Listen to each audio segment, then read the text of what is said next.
श्रावस्ती नगरामध्ये जेतवन नावाचं एक उद्यान होतं. तेथे भगवान बुद्धांचा मुक्काम होता. त्या मुक्कामामध्ये त्यांच्या कानावर एक बातमी आली की अंगुलीमाल नावाचा एक डाकू लोकांना ठार करतो आणि त्यामुळे गावामध्ये भीतीचं वातावरण आहे. मग एके दिवशी तथागत चरिका करण्यासाठी गावात गेले.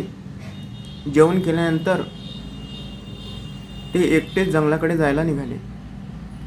जंगलाकडे जात असताना गुराख्यांनी मेंढपाळांनी त्यांना सांगितले की तिकडे जाऊ नका, तिकडे अंगुलीमाल आहे. पण तथागत थांबले नाही. तथागत चालत राहिले. जंगलामध्ये गेल्यानंतर अंगुलीमालाने त्यांना पाहिले. त्याने त्यांचा पाठलाग करणे सुरू केले. तथागत हळूहळू चालत होते. अंगुलीमाल पूर्ण ताकदीने पूर्ण वेगाने ते पळत होता, पण तरी तो त्यांच्यापर्यंत पोहोचू शकत नव्हता. मग अंगुलीमाल थकला आणि थांबला आणि तो म्हणाला, श्रवण थांब. तेव्हा तथागत म्हणाले अंगुलीमाला, मी थांबलोच आहे, आता तू थांब. मग अंगुलीमाल म्हणाला, श्रवण तुम्ही चालत असून सुद्धा म्हणत आहात की तुम्ही थांबले, आणि मी थांबलेलो असून सुद्धा तुम्ही मला थांबायचं सांगत आहे, याचा अर्थ काय? मग तथागत म्हणाले अंगुलीमाला, तू अहिंसेच्या वाटेवरून चालत आलेला आहेस, आता तू थांब. भिक्खू असे करत नाही. हे ऐकून अंगुलीमाल प्रभावित झाला. तथागतांनी त्याला भिक्खू म्हटले. तो तथागतांना मारण्यासाठी आला होता. त्याच्या हातामध्ये शस्त्र होते. पण तथागतांनी आपल्या धम्माचे दरवाजे त्याला उघडे केले आणि चांगुलपणाची वाट दाखवली. तो तथागतांना शरण आला आणि आपले शिष्य बनून घ्या अशी त्याने विनंती केली. मग तथागत म्हणाले, भिक्खू माझ्या मागून या. आणखी एक दुसरी गोष्ट उपलब्ध आहे, ती थोडीशी दृष्टांत स्वरूपाची आहे. यामध्ये अंगुलीमाल तथागतांचा पाठलाग करत नाही, तर तो उंच ठिकाणी बसलेला असतो आणि तथागत येताना त्याला दिसतात. मग तो हळूहळू उतरून खाली येतो आणि तथागतांच्या समोर येतो. तथागतांना म्हणतो, मी आता तुला ठार करतो. मग तथागत म्हणतात, तू मला ठार कर, पण त्याआधी माझे एक काम कर. ते झाड आहे, त्या झाडाचे 4 पानं तोडून आण. मग अंगुलीमाल जातो, लगेच 4 पानं तोडून तथागतांना आणून देतो.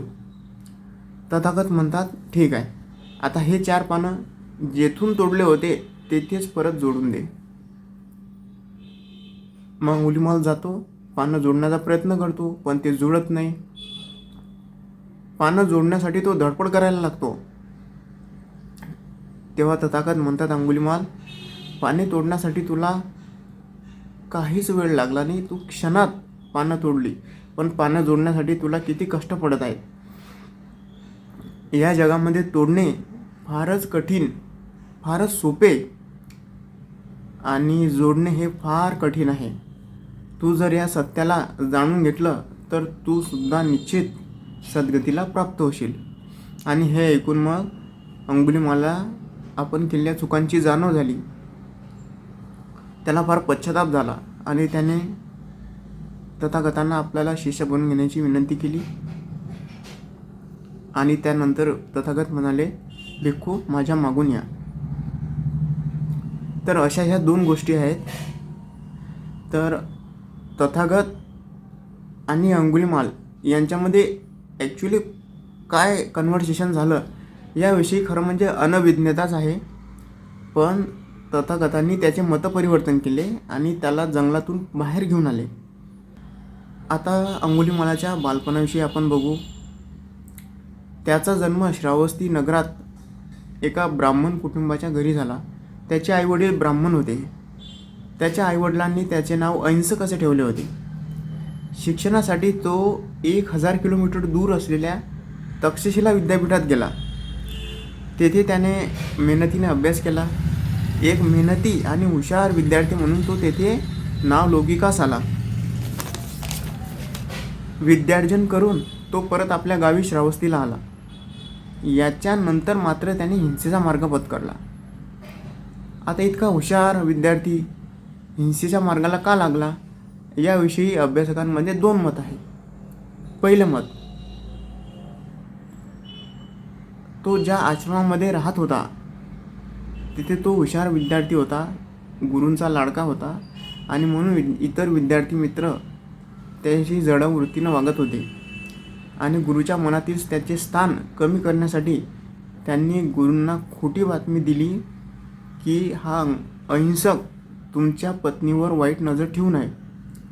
हे ऐकून गुरु संतापले, पण प्रत्यक्ष शिक्षा करणे शक्य नव्हते, त्यामुळे त्यांच्या पत्नीची बदनामी झाली असती. म्हणून त्यांनी अहिंसकाला सांगितले की तुझे शिक्षण पूर्ण झाले आहे, तू मला गुरुदक्षिणा दे. मग अहिंसकाने विचारले की काय गुरुदक्षिणा पाहिजे. मग गुरु म्हणाले की तू मला माणसांच्या 1000 करंगड्या आणून दे. प्रत्येक माणसाला ठार करायचे आणि त्याची एकच करंगडी घ्यायची. असे तू 1000 करंगड्या मला आणून दे. आणि मग गुरूंची गुरुदक्षिणा पूर्ण करण्यासाठी अहिंसक जंगलात गेला, लोकांना ठार करून त्यांच्या करंगड्या जमा करू लागला. हे पहिलं मत आहे. आता दुसरं मत आहे की तो विद्यार्जन करून परत श्रावस्तीला आला, त्याच्या मूळ गावी. आणि मूळ गावी आल्यानंतर तो तांत्रिक लोकांच्या नादी लागला. तांत्रिक लोकांसोबत तो जंगलात राहू लागला, त्यांच्यासारखेच कपडे घालू लागला आणि जे रस्त्याने येणारे जाणारे जे प्रवासी आहे त्यांना ठार करून त्यांच्यावर तंत्रमंत्रांचा अभ्यास करू लागला. हे दुसरं मत आहे. तर आता ह्या दोघी मतांपैकी एक आहे. पण तो तथागतांना भेटला, त्याचे मतपरिवर्तन झाले आणि त्याच्यानंतर तो भिक्खू बनला. त्याच्यानंतर तर त्याचं जे जीवन आहे त्याविषयी फार संदर्भ आहेत, अगदी स्पष्ट संदर्भ वेगवेगळ्या ग्रंथांमध्ये दिलेले आहेत. पहिला संदर्भ हा थेरोगाथेमध्ये आलेला आहे.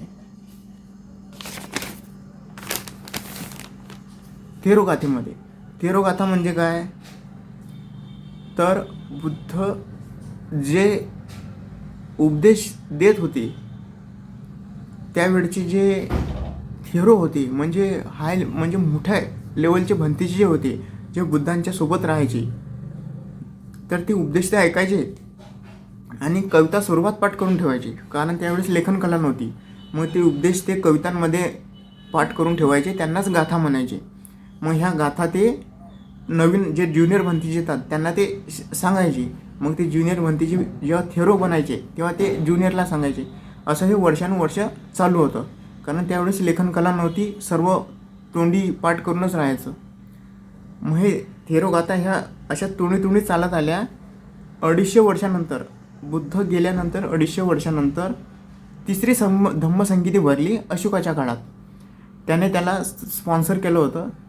तर त्या धम्मसंगीतीमध्ये ह्या ज्या ओरली थेरोगाथा होत्या तोंडपाठ, तर त्यांना मग लिखित स्वरूपात करण्यात आलं. या थेरोगाथेमध्येच याचा पहिला उल्लेख आहे अंगुलीमालाचा, की तथागत अंगुलीमालाला भेटायला गेले होते. त्यानंतर त्रिपिटकामध्ये पण त्याचा उल्लेख आहे. नंतर युनत्संग आला होता, चीनी प्रवासी, त्याच्या प्रवास वर्णनामध्ये पण त्याचा उल्लेख आहे. भिक्खू बनल्यानंतर त्याचे नाव शरणागत असं देण्यात आले. त्याचे मुंडन करून त्याला चिवर देण्यात आले. एके दिवशी कोसल राज्याचा जो राजा होता, श्रावस्ती नगर जे कोसल राज्यात होतं, त्या कोसल राज्याचा राजा प्रसेनजित हा तथागतांना भेटायला आला जेतवनात. ते जेतवन त्यानेच बांधून दिलं होतं तथागतांसाठी. मग त्याने तथागतांना सांगितलं की बघा, अंगुलीमाल नावाचा एक डाकू आहे आणि त्याला आम्ही आता ठार करणार आहोत, तो फार हिंसा करत आहे. मग तथागत म्हणाले की अंगुलीमाल तू ठार करणार आहे, बरं ठीक आहे, पण जर जो अंगुलीमाल हा मुंडन करून काशाय वस्त्र धारण करून जर तुझ्या समोर आला तर तू काय करशील. तेव्हा प्रसेनजित म्हणाला की मी त्याला वंदन करीन, त्याला जे जे लागेल ते मी त्याला पुरवेन, त्याला चिवर, भिक्षापात्र वगैरे जे काही लागेल मी त्याला त्याची व्यवस्था करून देईल. तेव्हा तथागत म्हणाले, बघ तो बसलेला भिक्खू शरणागत आहे, तोच अंगुलीमाल आहे. हे ऐकून राजा आश्चर्यचकित झाला आणि खरोखर आनंदी झाला. भिक्खू बनल्यानंतर अंगुलीमाल काही वर्षांमध्येच त्याचा मृत्यू झाला. मात्र तोपर्यंत तो अरहंतपदाला पोचलेला होता. त्यावेळेस बुद्ध पण होते. तो जे अंगुलीमाला घालायचा तर ते एकतर तो माणसांना मारून त्याची उजव्या हाताची करंगडी, एका माणसाची एकच करंगडी तोडायचा आणि तो दोरामध्ये ओवून तो दोरा झाडाला टांगून ठेवायचा. ते सुकवण्यासाठी त्या करंगड्या, जेणेकरून त्या जास्त वेळ टिकल्या पाहिजे. जर त्या ओल्या राहिल्या तर त्या सडल्या असत्या आणि त्याची माती झाली असती. त्यामुळे त्याची जी काउंटिंग आहे ते चुकली असती. म्हणून तो मुद्दाम सुकवण्यासाठी त्या दोऱ्यामध्ये ओवून त्याला झाडावर सुकवण्यासाठी ठेवायचा. पण पशुपक्षी किंवा इतर कीटक त्या तोडलेल्या करंगड्यांवर हल्ला करायचे. त्याच्यासाठी मग तो त्या करंगड्या लटकवून न ठेवता गळ्यामध्येच बांधून ठेवायचा. त्याचं नाव डाकू असं होतं, तरी तो सोनं नाणं कोणत्याही प्रकारचे वस्त्र द्रव्य लुटत नव्हता. तो फक्त करंगड्या लुटत होता, तोडून घेत होता. त्याचे जर आपण पेंटिंग्स बघितल्या, अंगुलीमालाचे जे चित्र आहेत त्यामध्ये अंगुलीमाल तथागतांचा हात जोडून उभा किंवा बसलेला असं दिसते. पण या दोघांव्यतिरिक्त आणखी एक स्त्री प्रत्येक चित्रामध्ये दिसते, तर ती त्याची आई आहे. तिला मनोमन खात्री होती की आपला जो मुलगा आहे तो जो वाम मार्गाला लागला आहे, हिंसेच्या मार्गाला लागला आहे, त्याचं कधी ना कधी मतपरिवर्तन होईल आणि तो कधी ना कधी योग्य वाटेवर येईल.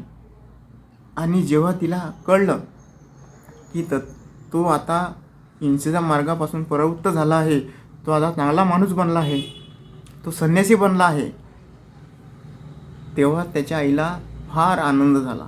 सर्वात जास्त तिलाच आनंद झाला. अशी ही अंगुलीमालाची गोष्ट आहे.